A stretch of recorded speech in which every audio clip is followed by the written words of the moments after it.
Magandang araw po. Ako po si Daphne Estrada at gusto ko pong ibahagi ang personal kong refleksyon tungkol sa Bonifacio, ang unang Pangulo, na pinagbidahan ni Robin Padilla. Sa totoo lang, sobrang humanga ako kay Andres Bonifacio. Hindi siya mayaman, hindi rin siya makapangyarihan, pero grabe yung tapang at puso niya para sa bayan. Ang dami niyang tiniis, pati sariling buhay niya. Isinagripisyo niya para sa ikalalayan ng Pilipinas. Habang pinapanood ko yung mga eksena, naisip ko kung kaya ko rin bang gawin yun. Yung handang ipaglaban ang tama kahit alam mong delikado, kahit wala kang kasiguraduhan. Sa panahon ngayon, hindi na natin kailangan lumaban gamit ang armas.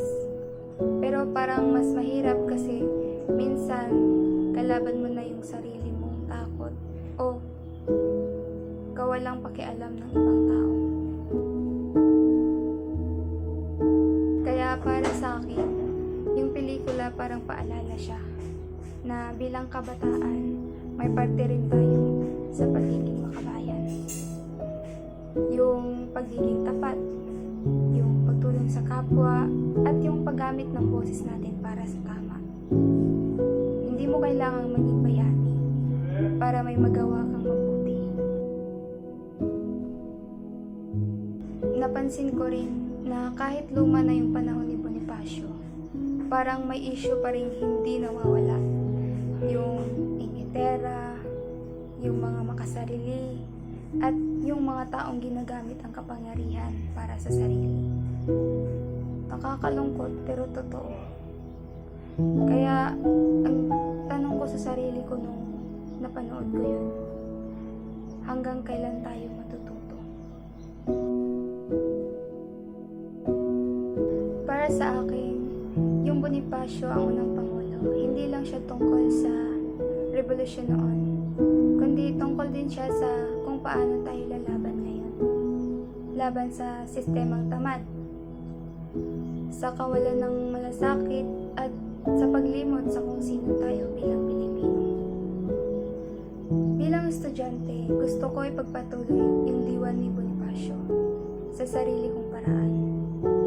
Sa pagiging responsable, sa pag-aral ng mabuti, at sa pagiging tapat sa mga ginagawa ko.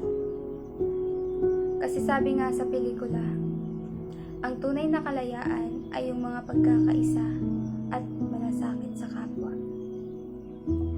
Kaya para sa akin, si Bonifacio ay hindi lang unang Pangulo, kundi unang inspirasyon para alalahanin natin na may bayani sa loob ng bawat Pilipino. Maraming salamat po. Malubha ka na. Mabuti sigurong tapusin ko ng buhay mo sa patalim. Huwag niyo akong patayin na nakatalikod!